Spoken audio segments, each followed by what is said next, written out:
가난의 성품이라는 제목으로 하나님 말씀 함께 나누도록 하겠습니다.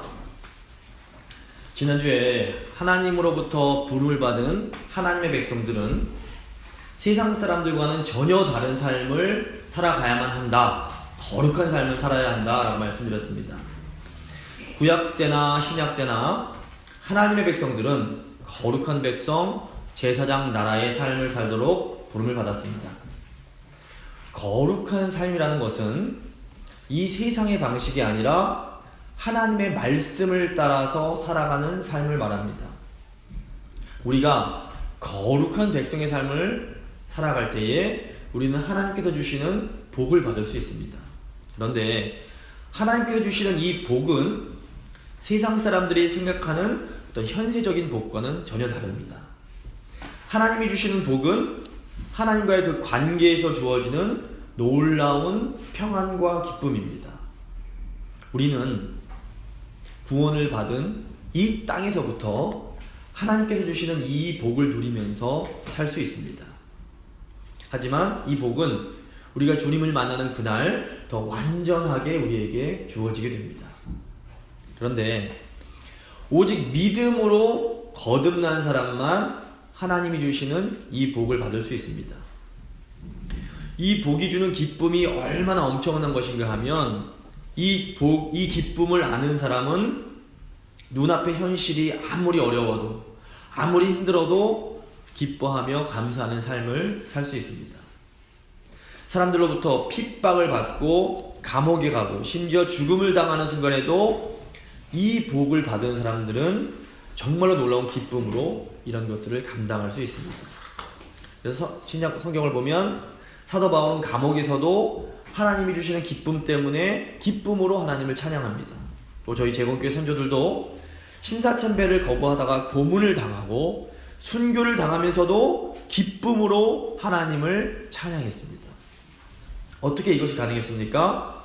그분들 안에 오늘 팔복이 말씀하는 하나님의 백성다운 성품이 있었고 그로 인해 하나님께서 주시는 복을 충만히 받았기 때문입니다. 오늘은 천국 백성의 8가지 성품 중에서 특별히 가난에 대해서 한번 생각해 보려고 합니다. 세 부분으로 나눠서 말씀을 전하겠습니다. 첫 번째, 가난의 의미입니다.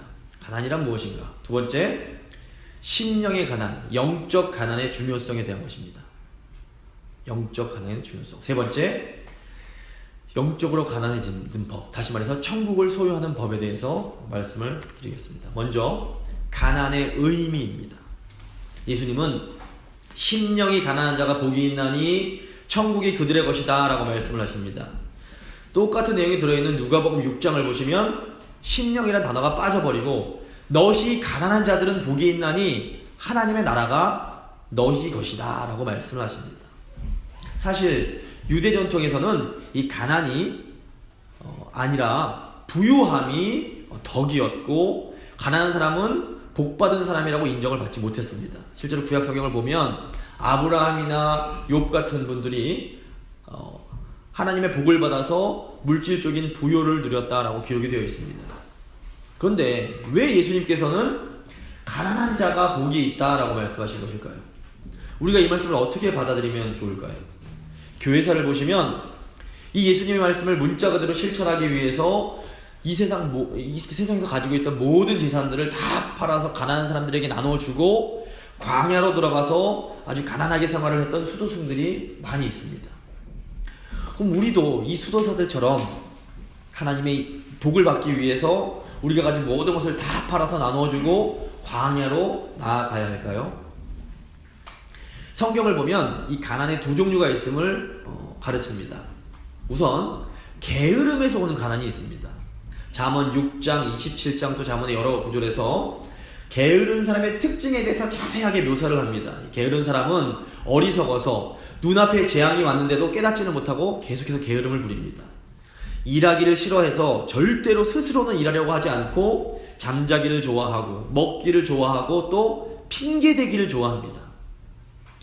그럼에도 게으른 자들은 도리어 스스로를 지혜롭게 여깁니다. 성경은 이 게으른 자들이 가난해지고 다른 사람에게 부림을 받게 된다라고 가르칩니다. 또 두 번째로 성경에는 어쩔 수 없는 불가피한 가난에 대해서도 우리에게 가르쳐줍니다. 히브리어로 가난한 사람을 아나임이라고 하는데 고아, 과부, 객처럼 사회적인 약자들을 의미합니다. 이 성경의 시대에는 고아나 과부 그리고 객은 아무리 개인적으로 노력을 해도 이 가난에서 벗어날 수가 없었습니다. 고대에는 현대처럼 국가가 사회보장을 해주지 못했기 때문에 이 사람들은 누군가 도와주지 않으면 말 그대로 생존이 어려웠습니다. 구약 성경은 그래서 이런 사회적 약자들을, 고아, 객, 과부를 돌보는 것이 하나님이 너무 기뻐하시는 것이며 정의로운 행동임을 수도 없이 강조하면서 하나님께서 이렇게 가난한 자들, 약한 자들을 돌보는 사람에게 복을 주시겠다라고 약속하십니다. 오늘날에도 여전히 두 종류의 가난이 존재합니다.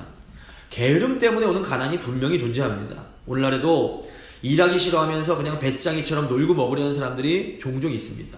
성경은 이런 사람들을 향해서 일하기 싫거든 먹지도 말라라고 경고하면서 부지런히 열심히 일할 것을 강조합니다.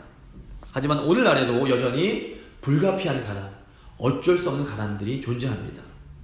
물론 현재는 과거와 비교할 수 없이 사회 보장이 잘 되어 있습니다. 그래서 하지만 아직도 굶주리는 사람들이 존재하기는 합니다. 하지만 미국이나 한국 같은 이제 국가들에는 과거에 비해서는 먹을 것이 없어서 굶주리는 사람들은 거의 없습니다. 과거에는 삼시세끼 굶지만 않고 쌀밥만 먹을 수 있어도 아주 부자였습니다. 그런데 오늘은 세끼 굶지 않고 먹는다고 야 우리 집 참 부자야 라고 생각하는 사람들은 거의 없습니다. 왜 그렇습니까? 사회가 전체적으로 부유해지면서 다른 사람들과 자꾸 비교를 하게 되기 때문입니다. 그래서 다른 사람들이 나보다 더 큰 집, 더 좋은 차, 더 비싼 옷을 입으면 그걸 부러워하면서 지금의 내 모습에 만족을 잘 하지 못합니다. 과거에 가난이 이 생존과 관련된 물질적인 빈곤이었다면 오늘날의 가난은 우리의 마음과 관련된 정신적인 빈곤, 심리적 빈곤이라고 볼 수 있습니다. 오늘날 가난이 주는 가장 큰 문제는 사회적 박탈감입니다. 최근에 이제 신문을 보게 되는데 신문을 보니까 현재 한국의 실업 인구가 100만이 넘는다고 합니다. 그리고 이 부의 양극화가 너무 심해졌다라고 지적하는 기사들을 많이 볼 수 있습니다. 중앙일보가 그런 얘기를 하는 걸 보면 심각하긴 한 것 같습니다. 한국의 경우 30년 전만 해도 열심히 일하고 저축을 하면 수도권에 내 집을 장만할 수 있었습니다. 하지만 최근에는 취업난과 소득, 자산의 양극화가 너무 심해지면서 부모님의 도움이 없이는 스스로 내 집을 마련하는 것이 현실적으로 거의 불가능한 일이 되어버렸습니다. 그 결과 젊은이들 사이에서 아무리 노력을 해도 더 이상 상황이 좋아질 수 없다라는 이 빈곤의 절망이 커지고 있습니다. 헬조선이라는 말을 들어보셨을 겁니다. 헬, 지옥을 뜻하는 헬과 조선입니다. 한국이 지옥 같다라는 의미입니다. 그리고 20대는 태반이 백수라는 의미의 이태백이라는 말도 있습니다. 그리고 한 달 월급이 88만원으로 살아갈 수밖에 없는 세대라는 의미로 88만원 세대라는 말도 유행을 했습니다. 그리고 결혼, 연애, 출산을 포기한 세대라는 의미의 3포 세대, 여기에 인간관계야 내 집 마련까지 포기했다는 의미에서 5포 세대, 최근 보니까 7포 세대, 9포 세대까지 나오는 것을 볼 수 있습니다. 이런 말들은 이 시대의 젊은이들이 얼마나 심리적으로 가난을 느끼고 있는지를 보여줍니다. 오늘 한국에서는 결혼하는 사람들이 점점 줄어들고 결혼을 한다고 해도 아이를 낳지 않는 사람들이 점점 늘어나고 있습니다. 이로 인해서 인구의 급격한 감소가 한국 사회에 아주 큰 사회적 문제가 되고 있습니다. 물론 아시다시피 저희 가정은 이 세대를 본받지 않으려고 열심히 이제 노력을 했지만 어쨌건 사회적으로 아예 없는 것이 큰 문제입니다. 근데 예수님은 게으름 때문에 가난한 사람들이 복이 있다라고 말씀하시는 것이 결코 아닙니다. 예수님은 일하고 싶어도 일할 기회조차 얻지 못하고 또 아무리 열심히 애쓰고 노력해도 가난에서 벗어나지 못하는 사람들이 복이 있다라고 말씀을 하십니다. 어떻게 이렇게 물질적으로 또 정신적으로 가난한 사람들이 복된 사람일 수 있을까요? 두 번째로 영적 가난, 심령의 가난의 중요성에 대해서 생각을 해보겠습니다. 사실 이 가난이라는 것은 뭐 저 어른 세대들은 다 경험을 해보셨겠지만 참 가난은 불편하고 고통스럽고 때로는 창피한 것일 수 있습니다. 죄송하지만 제가 잠시 개인적인 얘기를 좀 드리겠습니다. 저희 아버지는 또 어머니도 마찬가지로 경제적으로 이렇게 부족하지 않은 남들 좀 부유한 가정에서 태어나셨다고 제가 들었습니다. 증조 할아버지께서는 그 조카뻘인 신치호 선생님과 함께 독립운동을 하셨던 교육자셨고, 할아버지 할머니 모두 교편을 잡으셨던 교육자 출신이십니다. 근데 저희 할아버지가 무슨 생각이신지 국회의원에 2번 출마를 하셨다가 2번 다 낙마를 하셨습니다. 덕분에 집안 형편이 급속도로 가난해지게 되었다고 들었습니다. 이로 인해서 저희 아버지가 대학생 때부터 이제 비즈니스에 뛰어드셨는데 사업이 뭐 안 될 때가 너무 많았던 것 같습니다. 집안이 참 어려웠습니다. 제 기억에 집안이 이렇게 막 넉넉했던 기억이 거의 없습니다. 어릴 적에 그래서 전학도 많이 다니고, 초등학교 4학년째 이제 큰아들 나이인데 부모님을 떠나서 혼자 이모님 댁에서 살아야 했던 적도 있습니다. 근데 당시 이모님 댁이 8학군이라고 불리던 청담동에 있었습니다. 제가 다니던 학교에는 백화점 사장 아들, 국회의원 자녀, 연예인들의 자녀들이 굉장히 많이 있었습니다. 살이 가난한 동네에서 조만고만하게 살 때에는 별 고민 없이 다 살았는데, 갑자기 부잣집 아이들과 이렇게 만나면서 왜 우리 집은 이렇게 가난한 거지? 라는 생각이 이제 많이 들게 됐습니다. 결국 이 부자 동네에서 제가 선택한 생존의 방법은 철저히 가면을 쓰고 살아가는 것이었습니다. 혼자 있을 때는 뭐 이런저런 고민을 하다가도 친구들을 만나면 도리어 더 많이 웃고 더 밝게 생활을 했습니다. 몰라도 아는 척, 알아도 모르는 척 하면서 살아갔습니다. 그러면서 이제 10대 시절을 보냈습니다. 친구들 중 가깝게 지낸 아이들도 제 형편이 어떤지 아무도 알지는 못했습니다. 물론 당시 제가 교회도 열심히 다녔습니다. 근데 교회 열심히 다녀도 제 안에는 열등감이 가득했고 마음속에 어떤 평안이나 기쁨이 별로 없었습니다. 10대 시절 제 마음속에는 의식을 하든 못하든 계속해서 하나님을 향해 왜 나만 이렇게 살아야 되는 겁니까? 라는 질문이 있었던 것 같습니다. 사실 뭐 저보다 훨씬 더 어렵게 살았던 친구들이 많이 있었을 것입니다. 하지만 미숙했던 저는 저만 가장 힘들게 산다라고 생각을 했던 것 같습니다. 그러다가 고등학교 2학년 겨울방학이 되면서 한 선교단체에서 하는 수련회에 갔습니다. 마치 그때 제 사춘기가 겹쳐서 하나님께 정말 미친듯이 기도를 드렸습니다. 하나님 좀 계시다면, 정말로 살아계시다면 저 좀 만나주십시오. 하나님을 못 만나면 제가 죽을 것 같습니다. 기도를 했습니다. 3박 4일 수련회였던 것으로 기억을 하는데 뭐 3일 내내 기도를 해도 뭐 아무 감감무소식입니다. 느껴지지도 않고. 그래서 마지막 날에는 정말 너무 힘들어서 하루 종일 금식을 하면서 기도를 했습니다. 그래서 결국 이제 너무 지쳐서 한마디 내뱉을 수 없는 그 순간이 되자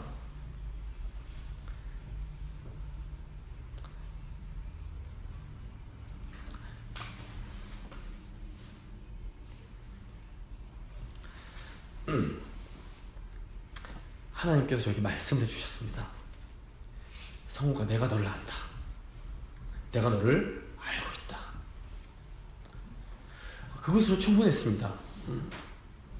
분명히 제 귀로 들은 것은 아니었는데 제 마음속에 하나님께서 나를 알고 계시는구나 라는 생각을 제가 확신할 수 있었습니다.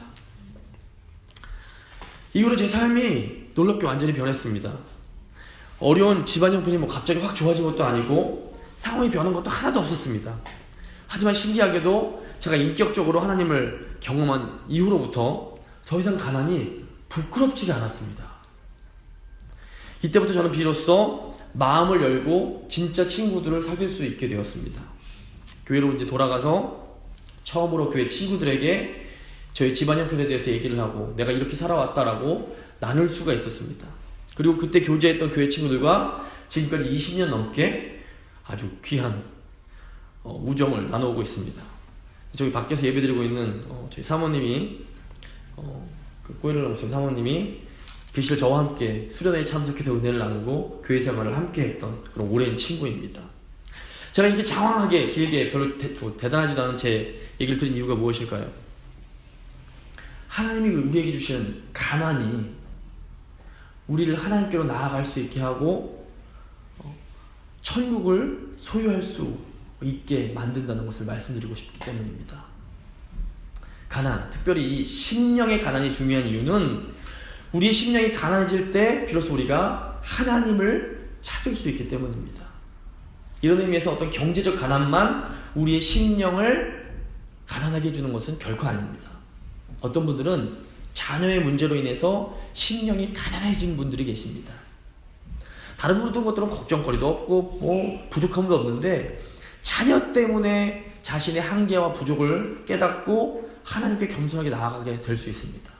또 어떤 분들은 배우자 때문에 심령의 곤고함을 느끼는 분들이 계십니다. 또 어떤 분들은 몸이 약해서 딴 건 다 괜찮은데 몸이 약해서 하나님 앞에 나아가게 되는 그런 경우도 있습니다.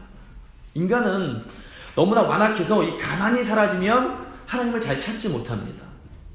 솔직히 제 자신의 삶을 돌아봐도 만약 저에게 하나님께서 이 가난이라는 환경이 주시지 않았다면 내가 과연 하나님을 그토록 간절히 찾았을까? 저는 자신이 없습니다. 저도 저희 큰아들 지금 모습처럼 놀기 좋아하고 헐레벌레 막 이렇게 살아갈 가능성이 매우 높습니다. 물론 이 가난은 참 불편합니다. 하지만 불편한 것이 꼭 나쁜 것은 아닙니다. 불편한 것이 우리의 생명에는 훨씬 더 유익할 때가 많습니다. 과거에 자동차가 별로 없던 시절, 그 시절에는 뚱뚱한 사람이 별로 없었습니다. 어디를 가든 다 걸어 다녀야 했기 때문입니다. 지금은 차가 있어서 참 편합니다. 하지만 우리의 건강과 생명에는 이 편한 것이 별로 도움이 되지 않습니다. 교통신호를 잘 지키는 일도 참 불편하고 아이들을 일일이 카시트를 태우고 안전벨트를 매게 하는 일도 사실 굉장히 불편합니다. 하지만 이 불편함이 우리의 생명에는 훨씬 더 유익합니다. 지금 우리 중에도 이런저런 가난의 상황을 갖고 계신 분들이 많이 계실 거라 생각이 됩니다. 우리는 사실 이런 가난과 고통의 상황으로 좀 벗어나게 해달라고, 저한테 이 가난을 좀 없애달라고 기도를 많이 합니다. 하지만 사실은 바로 우리가 힘들어하는 그 가난과 고통의 상황이 우리를 하나님께 나아가게 하고 우리가 천국을 소유하며 살게 하는 영적인 안전벨트일 수 있습니다. 이 가난과 고난에 담긴 영적 원리를 알았던 다윗은 시편에서 이렇게 고백을 합니다. 시편 119편 67에서 72절 말씀입니다. 고난당하기 전에는 내가 그릇 행하였더니 이제는 주의 말씀을 지키나이다. 그들의 마음은 살쪄서 기름덩이 같으나 나는 주의 법을 즐거워하나이다. 고난 당한 것이 내게 유익이라 이로 말미암아 내가 주의 율례들을 배우게 되었나이다. 주의 입의 법이 내게는 천천 금은보다 좋으나이다. 심령의 가난이 왜 중요합니까? 심령이 가난해져야 우리가 하나님을 찾을 수 있기 때문입니다. 다윗은 고난을 통해 심령이 가난해짐으로 천국을 소유하는 복을 받았던 것입니다. 이제 마지막으로 천국을 소유하는 방법, 우리가 어떻게 심령이 가난해질 수 있는지를 한번 생각해 보도록 하겠습니다. 우리가 어떻게 해야 심령이 가난해짐으로 천국을 소유하는 이 복을 받을 수 있을까요? 우리가 가난하다고 우리의 가난이 언제나 심령의 가난까지 이어지는 것은 아닙니다. 사실 가난한 상황 속에서도 도리어 영적으로 교만해져서 하나님을 찾지 않는 사람들도 주위에 보면 많이 있습니다. 서울에 홍대 근처에 그것도 빌딩을 몇 개씩 갖고 있는 물질적으로 아주 부유한 두 가정이 있습니다. 이게 이름을 말씀드릴 수 없지만 실제 제가 경험한 케이스입니다. 이 두 가정 모두 너무 잘생기고 너무 똑똑하고 공부도 잘한 두 가정 아들이 다 사고로 죽음을 당했습니다. 이 자녀로 인해서 두 가정에 엄청나게 큰 정신적 가난이 임하게 됐습니다. 두 가정 모두 상상할 수 없는 고통의 시간을 보냈고 또 보내고 있습니다. 그런데 이 A라는 집안은 이 아들의 죽음이라는 상황이 심령의 가난으로 연결이 됐습니다. 그래서 부모님들이 과거의 교만함을 철저하게 회개하고 아주 겸손하고 진실되게 주님을 섬기게 되었습니다. 심령이 가난해져서 천국의 복을 받게 된 겁니다. 반면 이 B라는 집 가정 같은 경우에는 자녀의 죽음 앞에서도 이 심령의 교만이 꺾이지를 않았습니다. 이 부모님들은 어떻게 하나님이 계시다면 내 자식에게 그럴 수 있냐고 하면서 틈만 나면 원망하고 불평하면서 교회조차 잘 다니지를 않습니다. 도대체 왜 똑같은 상황에서 이런 차이가 나타나게 되는 것일까요? 복음서를 보시면 예수님을 찾아와서 영생을 얻는 방법을 물었던 부자 관원의 이야기가 나옵니다. 이 사람은 부자요 관원일 뿐 아니라 율법을 착실하게 지내던 청년이었습니다. 이 사람의 이야기가 마가복음 19장, 마태복음 19장, 마가복음 10장, 누가복음 18장에 모두 공관복음 모두에 나오는 걸 보면 이 청년의 이야기가 주는 그 영적 교훈이 매우 중요한 것처럼 보입니다. 이 청년이 와서 예수님께 선생님, 제가 어떻게 영생을 얻을 수 있겠습니까? 라고 묻습니다. 마가복음 10장 21절을 보시면 예수님께서 천국에 관한 질문을 하는 이 청년의 모습을 보시면서 사랑스럽다는 말씀을 하십니다. 마가복음 10장 21절입니다. 예수께서 그를 보시고 사랑하사 이르시되 내게 아직도 부족한 것이 있으니 가서 내게 있는 것을 다 팔아 가난한 자들에게 주라. 그리하면 하늘에서 보화가 내게 있으리라. 그리고 와서 나를 따르라. 청년은 예수님의 제자들처럼 천국의 복을 받는 심령의 가난의 자리로 초대를 받았습니다. 이 은혜의 초대를 받았을 때 이 제자들은 믿음으로 응답을 해서 자신들이 가지고 있던 그물이며 배며 심지어는 아버지까지 다 내버려 두고 예수님을 따라갑니다. 그런데 이 은혜의 초대를 받은 청년은 어떻게 반응을 했습니까? 마가복음 10장 22절입니다. 그 사람은 재물이 많은 고로 이 말씀으로 인하여 슬픈 기색을 띠고 근심하며 가니라. 제자들과는 달리 청년은 자신이 가지고 있는 재물 때문에 심령의 가난의 자리로 선뜻 나아가지를 못했습니다. 예수님은 그 청년을 안타깝게 바라보시면서 재물이 있는 자는 하나님 나라에 들어가기가 얼마나 어려운지, 낙타가 발을 끼로 들어가는 것이 부자가 하나님 나라에 들어가는 것보다 쉬우니라 라고 말씀을 하십니다. 제자들이 이 말을 듣고 깜짝 놀라서 그럼 도대체 누가 하나님 나라에 들어가서 구원을 얻을 수 있습니까? 라고 물으십니다. 이때 예수님께서 사람이 할 수 없는 것을 하나님은 하실 수 있느니라 라고 말씀하십니다. 근데 베드로가 불쑥 나서서 잘난 척을 합니다. 주님, 우리는 우리 것을 다 버리고 주님을 따랐습니다. 그래서 예수님이 이 말씀을 해주십니다. 내가 진실로 진실로 너에게 이르노니 하나님의 나라를 위하여, 천국을 위하여 집이나 아내나 형제나 부모나 자녀를 버린 자는 현세에 여러 배를 받고 내세에 영생을 받지 못할 자가 없느니라 라고 하십니다. 지금도 하나님은 우리에게 천국을, 하나님의 나라를 선물로 주시기 위해서 가난의 자리로 우리를 부르십니다. 믿음은 이 가난의 자리, 어려움의 자리가 하나님께서 우리를 구원하시기 위해, 우리에게 하늘나라의 그 복을 주시기 위해서 준비하신 은혜의 자리임을 신뢰하며 그 자리로 나아가는 것입니다. 창세기를 보시면 하나님은 아브라함에게 우르에서 떠나 가나안으로 가라고 하십니다. 당시 우르는 미국처럼 문명이 매우 발달한 대도시였습니다. 제가 지난 주일에 말씀드렸습니다. 반면 약속의 땅 가나안은 문명이 매우 낙후한 변방에 불과했습니다. 경제적 차원에서 우르는 유프라테스 강 유역의 아주 풍요로운 자리였다면 가나안은 하늘에서 내리는 비를 의존해서 살아가야만 하는 아주 가난의 자리였습니다.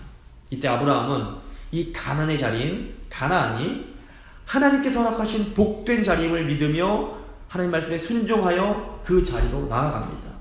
결국 아브라함은 이 땅에 하나님의 나라가 임하게 하는 아름다운 복의 통로로 사용을 받게 됩니다. 돈이 많고 건강하고 자녀가 출세해서 성공하는 것은 참 감사한 일입니다. 하지만 그런 것들은 성도가 바라보고 추구해야 할 목표가 될 수는 없습니다. 그리고 사실 그런 것들이 우리에게 참된 만족을 줄 수도 없습니다. 하나님 백성의 최대 행복은 하나님의 복을 세상 가운데 전달하는 복의 통로로 사용이 되는 것입니다. 돈도 건강도 또 자녀도 하나님을 위하여, 하나님의 나라를 위하여 사용될 때에 비로소 진정한 의미를 갖게 됩니다. 인간은 의미가 있어야 삶의 보람을 느낍니다. 아무리 힘들어도 의미가 있으면 기쁘게 삽니다. 하지만 모든 것을 다 가졌다 해도 의미가 없으면, 의미 없다라는 생각이 들면 살기가 힘듭니다. 복지가 발달한 북유럽에서 자살 순위가 높은 이유가 바로 그것 때문입니다. 의미를 찾지 못하는 것입니다. 복음은 우리에게 의미를 깨닫게 해줍니다. 하나님께서 우리에게 허락하시는 환경이 때로 세상적인 시각으로 보면 이해할 수 없을 때가 참 많습니다. 왜 이렇게 힘들게 하시는지 우리 마음을 아버지는 아실 텐데, 여기서 우리의 믿음이 굉장히 중요합니다. 우리가 믿음으로 하나님께서 주신 이 상황을 받아들이고 먼저 하나님 말씀에 순종하고 나면 언젠가 아니면 곧 하나님이 우리에게 주신 것이 가장 좋은 것임을 분명하게 드러날 때가 옵니다. 우리가 어떻게 해야 하나님 나라 천국을 소유하는 복이 있는 사람이 될 수 있습니까? 믿음으로 하나님이 지금 우리에게 허락하신 이 가난을 끌어안아야 합니다. 힘든 상황으로부터 도망치지 마시기 바랍니다. 하나님은 우리에게 허락하신 가난이 경제적인 어려움일 수도 있고 자녀나 가족으로 인한 어려움일 수도 있고 또 건강 때문에 오는 어려움일 수 있습니다. 어떤 종류의 가난이든 우리는 믿음으로 그 가난을 심령의 가난으로 바꿀 수 있어야 합니다. 우리가 믿음으로 심령이 가난한 자가 될 때 하나님은 우리에게 천국을 소유하고 누릴 수 있는 복을 허락해 주십니다. 복된 사람이 소유하는 이 가난한 성품, 이것은 사실 여러 가지 고난에서 시작이 됩니다. 하지만 결국 믿음에서 완성이 됩니다.